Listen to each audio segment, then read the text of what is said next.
कल्पना कीजिए, एक ऐसा जंगल जो किसी भी मानचित्र पर नहीं मिलता, जहां कोई सैटेलाइट कार्य नहीं करता, ना ही कोई कंपास दिशा दिखाता।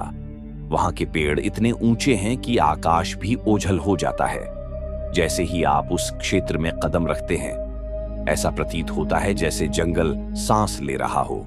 यहाँ कोई पक्षी नहीं चहचहाते, ना ही किसी जानवर की आहट सुनाई देती है।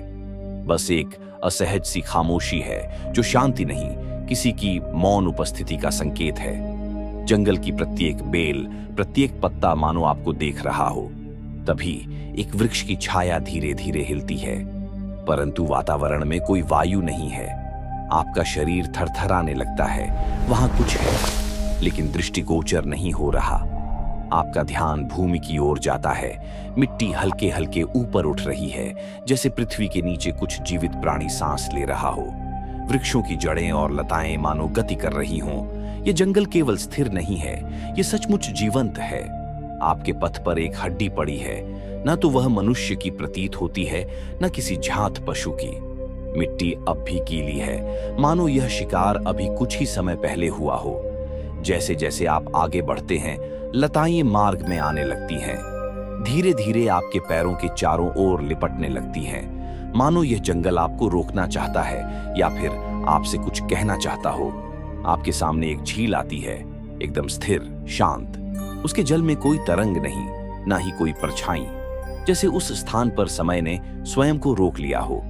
झील के किनारे कुछ अजीब से पद चिन्ह हैं, 4 पंजों जैसे, परंतु इंसानी आकार से भिन्न। उनमें से एक निशान में अंगूठे जैसी बनावट है, कुछ ऐसा जो इस पृथ्वी से परे हो सकता है। तभी एक आवाज आती है, न तो वह मानव की है न पशु की। वह ध्वनि नहीं, एक कंपन है जो आपकी हड्डियों तक गूंजता है। आप दौड़ने लगते हैं, पर हर दिशा में एक ही जैसा दृश्य। हर पेड़, हर पगडंडी एक जैसी प्रतीत होती है। ऐसा लगता है जैसे आप आगे नहीं बढ़ रहे, बल्कि समय में घूम रहे हैं। आप ऊपर देखते हैं और एक विशाल परछाई आकाश को ढंकते हुए गुजरती है, इतनी बड़ी कि कुछ क्षणों के लिए सूर्य ही अदृश्य हो जाता है। पर यह क्या था? न तो पक्षी, न चमगादड़, कुछ और ही था। अब आपको अनुभव होता है, यह जंगल केवल वृक्षों का समूह नहीं है, यह एक चेतना है जो आपको देख रही है, आपके विचारों को पढ़ रही है। आप मुड़कर वापस जाने का प्रयास करते हैं, परंतु अब कोई मार्ग नहीं बचा है।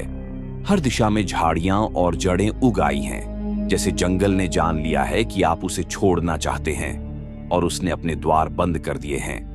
आप भागना चाहते हैं, पर आपके पांव भारी हो जाते हैं, मानो स्वयं पृथ्वी आपको जकड़ रही हो। अब आप इस जंगल के बाहर से जीवित हैं, पर भीतर से आप उसका हिस्सा बन चुके हैं। अब आपको यह सत्य समझ में आता है, अमेज़न एक स्थान नहीं, एक जीवित इकाई है। यह हर घुसपैठिए को पहचानती है, हर विचार, हर दृष्टि को जानती है। और यदि आप जीवित लौटते हैं तो केवल इसलिए कि उसने आपको अभी तक चुना नहीं। और अब मैं आपसे पूछता हूं, क्या आप उस जंगल में जाना चाहेंगे जहां हर पत्ता आपको देखता है, हर परछाई आपका इंतजार करती है,